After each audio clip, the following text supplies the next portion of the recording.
ఒక కాలాన్ని స్వర్ణయుగం అని ఎందుకంటారసలు? దానికి కారణమేంటి?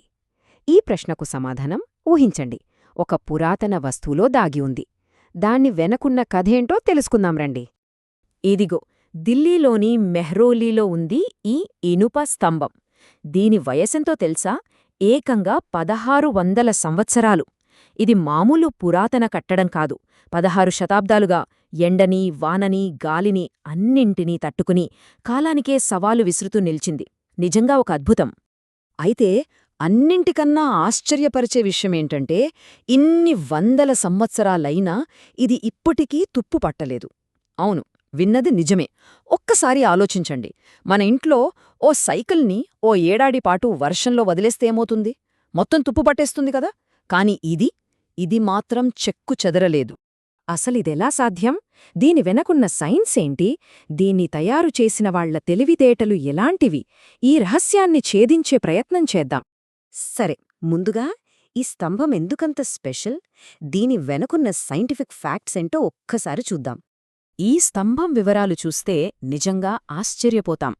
6 టన్నుల బరువు, అంటే దాదాపు ఒక ఏనుగు బరువున్నంత స్వచ్ఛమైన ఇనుము. అది 1600 ఏళ్ల క్రితం ఎలాంటి మోడర్న్ టెక్నాలజీ లేనప్పుడు దీన్ని ఎలా తయారు చేయగలిగారు? ఇక ఇది తుప్పు పట్టకపోరుమనేది ఆనాటి భారతీయ లోహ నిపుణుల నైపుణ్యానికి ఒక సజీవ సాక్ష్యం లాంటిది. ఓకే, ఇప్పటిదాకా ఈ స్తంభం భౌతిక లక్షణాల గురించి మాట్లాడుకున్నాం. ఇప్పుడు మన ఫోకస్ దానిమీద ఉన్న ఆధారాల వైపు మారుద్దాం. ఎందుకంటే ఈ మిస్టరీని సాల్వ్ చేయడానికి మొదటి క్లూ ఆ స్తంభంపైనే రాసి ఉంది. చూడండి, ఈ స్తంభం మీద సంస్కృతంలో చెక్కిన ఈ శాసనముంది కదా. ఇది అచ్చం ఒక టైం మెషీన్ లాంటిది. మనల్ని నేరుగా దీన్ని తయారు చేయించిన వాళ్ల దగ్గరికే తీసుకెళ్తుంది. ఈ శాసనంలో చంద్ర అనే రాజు పేరు కనిపిస్తుంది.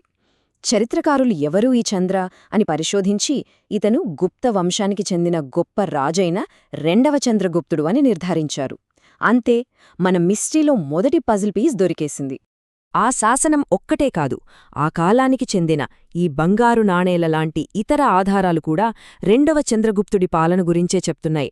అంటే ప్రతి నాణెం కూడా ఆ చారిత్రక పజిల్లో మరో ముఖ్యమైన ముక్కన్మాట. అయితే ఇక్కడో చిన్న కన్ఫ్యూజన్ రావచ్చు. అది క్లియర్ చేసుకుందాం.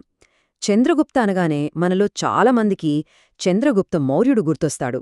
అంటే మౌర్య సామ్రాజ్య స్థాపకుడు. కాని ఈ ఐరన్ పిల్లర్ కట్టించింది అతను కాదు.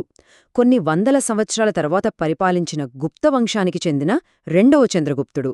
సో ఇద్దరూ వేర్వేరు వ్యక్తులు. సరే, రాజు ఎవరో తెలిసిపోయింది. ఇప్పుడు అతను జీవించిన కాలం, అతను పరిపాలించిన ఆ గొప్ప రాజవంశం అంటే గుప్త సామ్రాజ్యం గురించి కొంచెం తెలుసుకుందాం. గుప్తులు ఎలా అధికారంలోకి వచ్చారో అర్థం చేసుకోవడానికి ఈ టైం లైన్ హెల్ప్ అవుతుంది. చూడండి, 3వ శతాబ్దంలో కుషాణ సామ్రాజ్యం బలహీనపడింది. ఆ టైంలో మొదటి చంద్రగుప్తుడు కొన్ని పొత్తులతో గుప్త సామ్రాజ్యాన్ని మొదలుపెట్టాడు. అతని కొడుకు సముద్రగుప్తుడు దాన్ని బాగా విస్తరించాడు. ఆ తర్వాతే 2వ చంద్రగుప్తుడు అధికారంలోకి వచ్చి ఆ సామ్రాజ్యాన్ని ఒక స్వర్ణయుగంలోకి తీసుకెళ్లాడు. ఈ మ్యాప్ చూస్తే అర్థమవుతోంది గుప్త సామ్రాజ్యం ఎంత పెద్దదో. వాళ్ల రాజధాని పాటలీపుత్ర, అంటే ఇప్పటి పాట్నా అనమాట. అక్కడ్నుంచే వాళ్లు భారత ఉపఖండంలో చాలా పెద్ద భాగాన్ని పరిపాలించారు. ఇది వాళ్ల రాజనీతి, సైనిక బలానికి ఒక పెద్ద నిదర్శనం. సరే, ఇప్పుడు అసలు విషయానికొద్దాం. ఆ కాలాన్ని క్లాసికల్ ఏజ్ లేదా స్వర్ణయుగం అని ఎందుకంటారు? ఆ కాలపు గొప్పతనాన్ని అర్థం చేసుకోవాలంటే ఆనాటి మహాకవి కాళిదాసు చెప్పిన ఈ మాటలు వినండి. గుప్తుల కాలాన్ని స్వర్ణయుగమనడానికి కారణం వాళ్లు సాధించిన విజయాలే. మనం మాట్లాడుకున్న ఆ ఐరన్ పిల్లర్ వాళ్ల సైన్స్ డెవలప్మెంట్కి ఒక చిన్న ఉదాహరణ అంతే. సాహిత్యంలో కాళిదాసు, కళల్లో అజంతా గుహలు, అలాగే సైన్స్లో మ్యాథ్స్, ఆస్ట్రానమీ, ఇలా అన్ని రంగాల్లోనూ వాళ్లు అద్భుతమైన ప్రగతి సాధించారు. అందుకే దాన్ని గోల్డెన్ ఏజ్ అన్నారు. ఇదిగో, అజంతా గుహలు. గుప్తుల కాలం నాటి కళా మేధస్సుకు ఇది ఒక పరాకాష్ఠ. ఈ గుహల్లోని గోడలమీద చెక్కిన శిల్పాలు, గీసిన చిత్రాలు ఆనాటి వాళ్ల క్రియేటివిటీకి, వాళ్ల లైఫ్ స్టైల్కి నిలువుటద్దంలా నిలుస్తాయి. సరే, ఇప్పుడు మన కథ క్లైమాక్స్కొచ్చేసింది. ఇప్పటిదాకా మనం తెలుసుకున్న ముఖ్యమైన విషయాల్ని ఒక్కసారి చుట్టేద్దాం. మళ్ళీ మనం మొదలుపెట్టిన చోటికే వచ్చాం. ఇదే ఆ ఇనుప స్తంభం. కాని ఇప్పుడు మనకు ఇది కేవలం ఒక మిస్టరీ కాదు. గుప్త సామ్రాజ్యం యొక్క సైన్స్ అండ్ కల్చరల్ బ్రైట్నెస్కు ఇది ఒక పర్మనెంట్ సింబల్. సో మన జర్నీని ఒక్కసారి రీక్యాప్ చేద్దాం. తుప్పుపట్టని ఒక స్తంభంతో మన కథ మొదలైంది. దానిమీద ఉన్న శాసనం మనకు రాజైన రెండవ చంద్రగుప్తుణ్ణి పరిచయం చేసింది.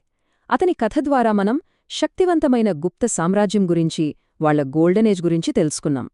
చివరిగా ఒక ప్రశ్న.